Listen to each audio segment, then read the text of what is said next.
I'm Duncan McLeod, and this is TCS Plus, brought to you by TechCentral. If you haven't subscribed yet, youtube.com/TechCentral is the address to use. Hit that subscribe button, hit the like button, and you'll never miss another episode of TCS Plus or the TechCentral show. Now, Justin Hume is no stranger to the TechCentral show. He's Vice President for Mobile at Samsung Electronics in South Africa, and the perfect person to fill us in on this week's exciting launch of the Samsung Galaxy Z Fold5 and the Samsung Galaxy Z Flip5. Justin, I can't believe it's been 5 years that Samsung has been making these folding phones already. It feels like just the other day you got into this market. It was. Can you believe it? And firstly, thanks very much for having me on the show. But 5 years have gone by in the blink of an eye. But you know what's intrigued me is that journey started 8 years prior to launching our very first mobile phone. So this is not something that I suppose we've lived with for a short period of time. But thinking about it, we had this idea of, okay, how do we take a phone and basically bend the glass in half and create what is today a foldable? And at the time, it was a much derided idea. It was an impossible idea, and it was one of those things that was claimed to be could not be done. Certainly not at a level of mass production that we find it at today. But here we are, 5 generations later, and I think what we've seen is a massive refinement of the product, optimization of the features that come through, and they're looking good at the same time. So we've got a great multitasking use case with the product in a pocketable device. So we're pretty pleased with the output of yesterday's announcement. Well, to take us through, Justin, just how strategically important folding phones have become for Samsung and why this particular product category is so strategically important for Samsung. So the foldable category, we certainly see this as a growth category coming to the fore. So really, as you create these type of environments, there's a learning curve from both us as the manufacturer. There's also a bit from the consumer side. What can I physically do with this device? We're finding consumers are creating new use cases almost every day. What's great about that is that you obviously then have the application community that follows closely thereafter, or in fact, I shouldn't say thereafter, but actually leading a lot of that change. So originally you would have maybe the benefit of an additional calendar, perhaps on the external screen. And then we started looking at, well, how do we integrate maps, navigation effectively. Today, these external displays on the foldable products are now full phones in their own true right, effectively. So this is the sort of journey that you go through. A number of research agencies are putting out there that the foldable market will be in excess of 100 million devices by 2027. So that's a staggering growth from where we are today. And it certainly shows that there's a consumer appetite for this type of form factor. So very much a category that we believe has growth potential, but also gives new opportunities as we figure out, well, how do I have the benefit of a pocketable device that opens up into the likes of a tablet? I can certainly say for my own use case environment, every day checking our ERP solutions, our sales and supply, what's the stock on hand. These are things that in the past I'd have to really almost squint down and try and keep zooming in on a standard bar type handset. Today, I simply open my Galaxy Fold and I've got information that is easily readable at my fingertips. That's before we even think about, sort of the fun side of the device being around gaming or around, watching a podcast, going onto Netflix and the like. Mm-hmm, mm-hmm. I wanted to quote, Justin, there was a new report out, I think just this morning, in fact, from a company called Global Data, talking about the release of these new devices from Samsung this week. And I thought it was interesting what they said. And I'm just going to quote one or two things from this report that they issued. And I quote, these devices firmly cement Samsung's lead in the foldable segment. It said too that the new features that are being offered on these phones suggest that the new Flex Hinge offered, and the bigger front display on the Flip 5 will, quote, be highly appealing to consumers. Justin, maybe take us through the highlights of both of these two handsets. Let's maybe start with the Flip 5 and tell me what's new with this device compared to its predecessor, the Flip 4. So the Flip is very much a phone aimed, I'm going to say it's a fun phone, effectively. It's right. Nice and compact. It's tiny. And historically, so you've got a foldable device. So think about your standard bar type phone that you would literally shut in half, so it would close that way. And you can put into a purse, into a handbag, into a backpack, pockets as with great ease. So that's been what the form factor does. What we've now expanded on the outside is a full screen display. So historically, with previous generations, we had a display. It was a 1.9-inch screen. Now, basically, it was, and not to knock the product, but for the purpose of describing it here, it was a glorified notification bar. Today, we have a mobile device, a mobile screen on the outside of our Flip 5. That massively changes the game. So suddenly I can get as I was mentioning earlier on, my navigation on the outside display. I can utilize something like Samsung Wallet. So there I can have my credit card information, tokenization thereof, to pay when I'm at a speed point and the like. But I can incorporate things like in the future, we will have items like your identification documents or concert tickets and the like. These are all displayed at the touch of the screen on the external device. So you don't have to open up the handset to get that information. But the great thing about it is that when you do want a larger form to look at, you pop open the screen and there you've got a 6.7-inch display in all its glory.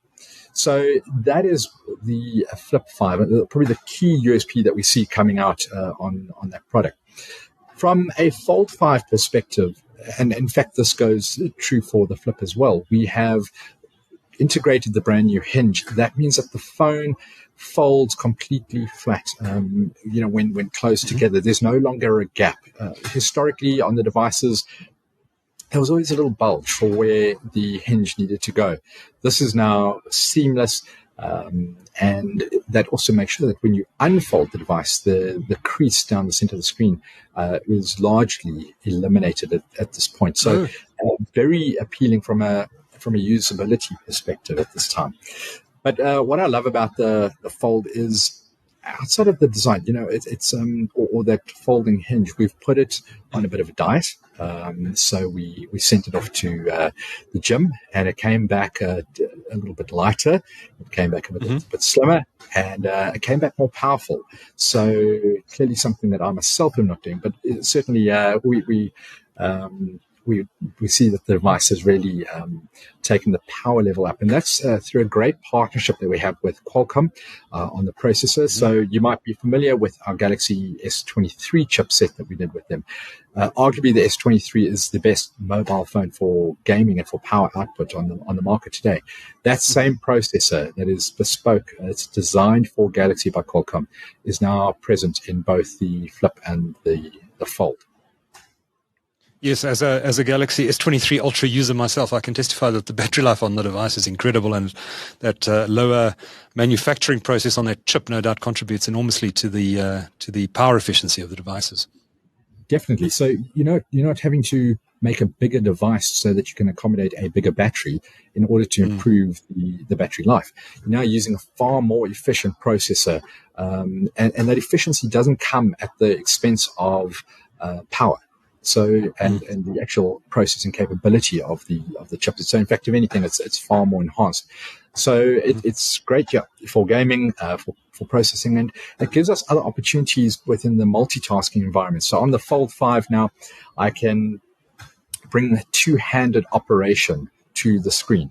And when you think about it, if you were to pick up your phone today, and so you mentioned you've got the S23 Ultra, but if you were to pick up any manufacturer's handset today, you cannot touch one side of the screen, for example, with your thumb, and the other side of the screen with your left-hand thumb and your right-hand thumb touching the screen, and then utilize the screen using both inputs. Can't happen. You can only have a single input at any particular point in time. Today, the Fold allows you to have dual input. So when you think about that, so what does that mean? If you were to send me one of your articles where we've got a picture of us in there, I can tap on the left-hand side of the screen and hold the image down because I want to share that pic with my family.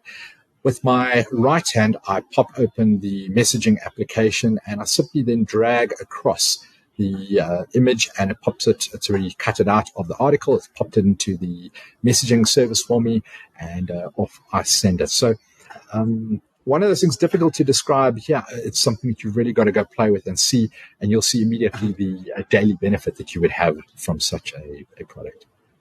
Yeah. Now, I imagine, Justin, I haven't used one of these devices, but I imagine that, if, for example, if you're using the Flip5 on the outside screen and you're busy in an app like WhatsApp, for example, and you flip it open, it continues in that app, just giving you more real estate?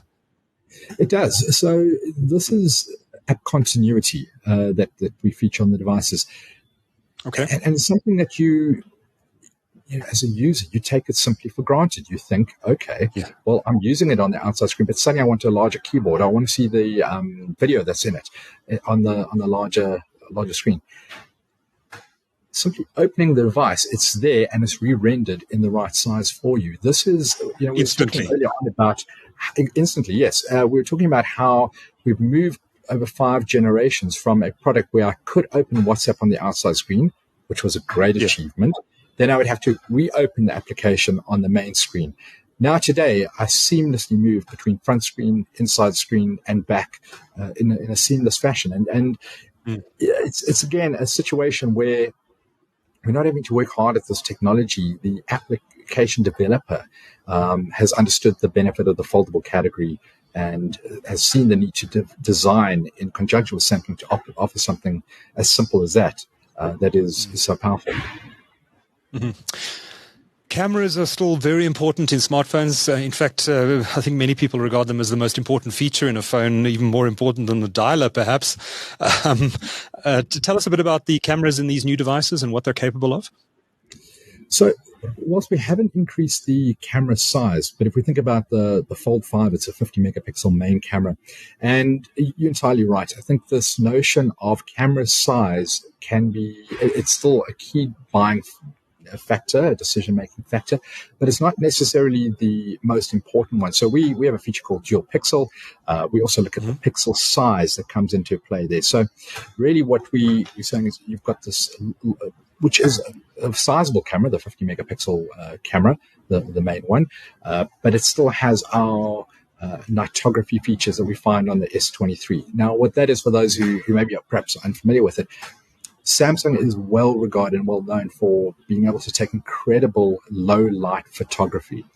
So often, yes, there are those days where we out at the beach or whatever it might be, and we've got perfect sunshine and we capture a great image. But by and large, a lot of the imagery that we take is indoors or in conditions where the lighting is less than ideal.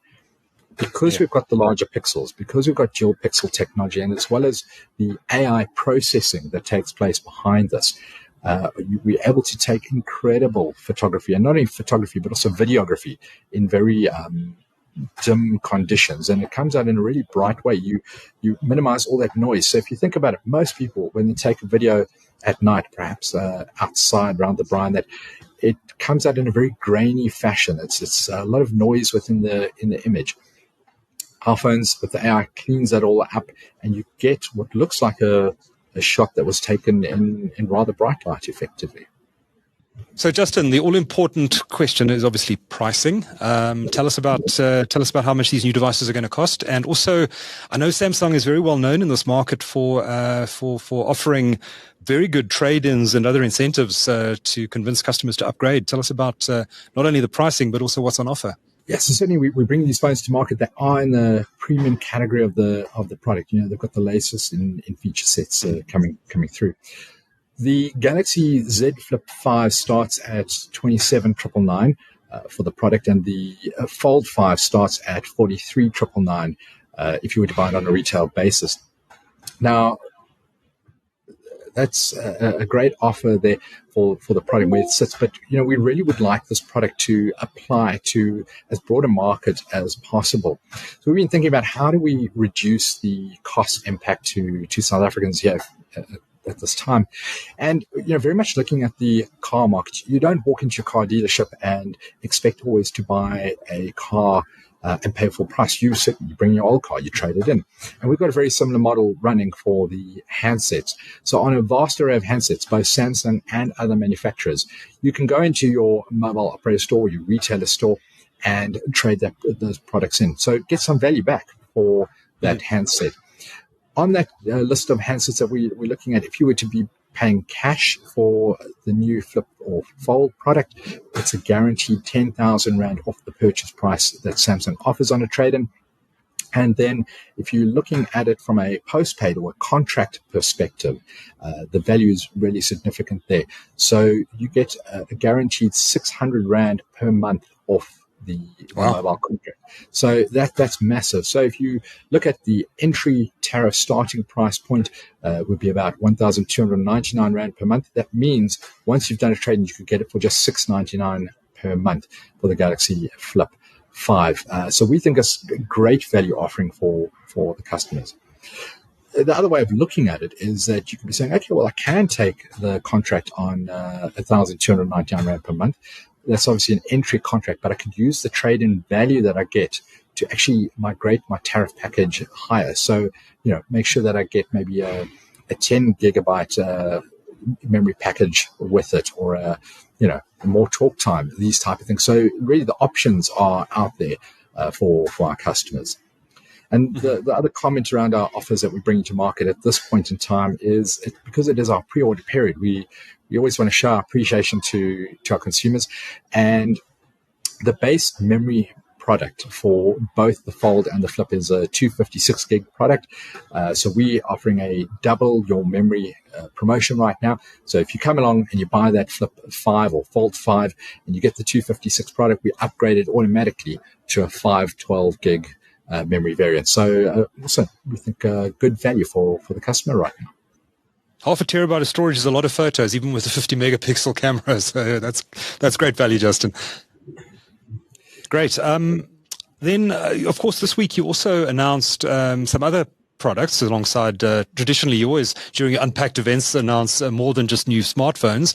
And you also announced the Tab S9 series tablets, including a new 14.4-inch tablet, which I think may be the biggest tablet in the market, if I'm not mistaken. It probably is. It's a fantastic product, the Tab S9 Ultra.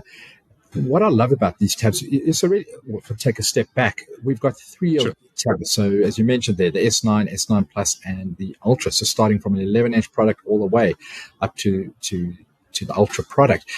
So form factor is what you're looking at there, and you decide the scale, the size of screen that you're looking for. But the interoperability as part of an ecosystem is just being improved each and every iteration that we have. And I absolutely love this product. So it comes as part of our launch promotion with the keyboard cover, as well as the Samsung's S Pen. Now, this is fantastic. So I'm almost at that point now where I can think about laptop versus tablet. It's got that level of functionality on board. But even if I choose both, because I'm looking for different products in different settings, the interoperability between phone, PC, tablet is really seamless. What's great is that we are bringing this product out, and this is a first for the tablets. It's IP68 rated. That means it's water and dust resistant. So as a standard tablet, you can now take this product down to the poolside when you want to sit there and work on it without fear. It handles nice little bumps and bruises like you would expect. So that's a big step forward from a tablet aspect. So all three have an IP68 rating, is that right? They do. The IP68 rated. That's incredible. I know there are times in the past where I've almost accidentally left my tablet outside in the rain, managed to get it just in time, but it would be fantastic to have a device that where I know if I leave it in the rain, it's not going to be destroyed. So how's this, Duncan? If you were sitting out in that rain, not only would the tab work, but the S Pen is IP68 rated as well, and it can work even with water on the screen. So there's nothing to stop you from enjoying, maybe perhaps during one of those summer. I felt thunderstorms, yeah. you can give it a try. I'm not advising it, but you can certainly do it. I will not be doing that, Justin, but thanks for the idea. But it's good to know that it is waterproof or water resistant. So fantastic devices. And lastly, you've also launched a new watch, the Galaxy Watch 6. What's new there? We have. So Galaxy Watch 6 is obviously the latest iteration in our smartwatch series. When we think about the watches, yes, they're principally to tell the time, but certainly, as you would have noted these days, is our watches, smart watches, have become so much a part of our health journey that we take. Yeah. So, whether it's measuring our heart rate, we've now got an integrated ECG. We look at afibrillar irregularities within your heart rate that comes through. These are products of the device. But one of the things that we're really focusing on right now with the Watch 6 is sleep monitoring. And the reason for that is we believe that good health starts with good sleep. It's not only about how you go to bed at night, but how you wake up the following day that determines, how you're going to approach the day, how potentially successful you could be, and the like. So we need to know what is the quality of our sleep? How do I improve my sleep? And what are the steps that I can take through the day, being coached on that to ensure that I get better all-round health? We believe that this is a further integration into the broader health ecosystem that we offer. And the Watch 6 is very much focused around that in terms of the operability of the product, to the extent that we have redesigned the actual band that you have, the strap that goes onto the watch. So in the past, if you wanted to change the strap, because normally we buy it with either the leather strap or the sort of the silicone strap that goes on there, it now has a one-click button. No longer, like many watches, you've got that little fine hook that you've got to try and get a sharp nail into and remove it. It's a difficult thing to change your strap. We now have a one-click strap, allows you to take it off just before bed. We then have a soft cotton strap or nylon strap that can go on for sleep. Click it on and measure your health and or your sleep wellness through the night. So that's just one key aspect that we're looking at. The product does come in two products. So there's the Galaxy Watch 6 and the Watch 6 Classic. And we've brought back the rotating bezel on the Classic so that you can easily scroll through the different notifications, applications, and the like on the device. And it was a fan favorite. We took it away, but after hearing the sort of voice of customer, we brought that back onto this product. Amazing. Okay, so there's two models. Are they the same price, or is there a price difference between them? There's a price difference between the two. Again, there's also not only two models, but there's different sizes. So simply what we can think about there being a small and a large version, depending on the size of your wrist, depending on the size of the watch face that you're looking to do. And then further to that, there's the difference you can choose between a Bluetooth-enabled device or LTE-enabled device. What's great about going, if you look on the eSIM, the LTE-capable device, it means you can really make and receive calls direct, without having to have your mobile handset present or connected. It's an independent connectivity device. And one of the big things that we've brought through to that is WhatsApp. So this is something new. You're able to get WhatsApp on your handset. So if you're out there going for a run and you do need to have a message response, it can be done all from your Galaxy Watch 6. Fantastic. Now, Justin, if anyone wants to find out more details about these devices, like technical specs, where to order, et cetera, is there a centralized South African Samsung website where they should go to? Yeah, definitely. So just pop along to samsung.com. It'll auto pick you up that you head into the South African site, and you'll see on the landing page all the latest about the Galaxy Flip, Fold, and the watches and the tabs. And we also have the Samsung e-store there, if you wish to purchase. Alternatively, these products are available to view and to purchase within pretty much all your major retailers and mobile stores. So available on the Samsung website and through the cellular operators and the usual retail stores that you'd expect to find the device. That's it, yeah. Great. Justin, before I let you go, folding phones, do you think this category is going to push into the mid-tier in the next few years? I know that Samsung made some comments in the last day or two about trying to drive down the costs associated with building these devices. Should we expect in a couple of years to start to see these phones pushing down into that mid-tier segment? Always a tricky one to answer because where's it going to? But I'll give you an analogy. Sure. Many years ago, I remember selling a 42-inch plasma screen television at 100,000 Rand. Today, you would have to give away a plasma TV. It would be almost worthless. Technology has a trend to migrate down through the generations and become available on a broader commercial platform, particularly as we get efficiencies of commercial production, and the application space embraces the foldable categories and like. So I think, watch the space. I think we're forever looking at how do we make more affordable or make the product available to more consumers with each iteration. Justin, it's always good to chat to you. Justin Hume is a VP for mobile at Samsung in South Africa. Thanks for sharing your insights with TechCentral today. It's much appreciated. Duncan, thanks very much. Greatly appreciated. Enjoyed it.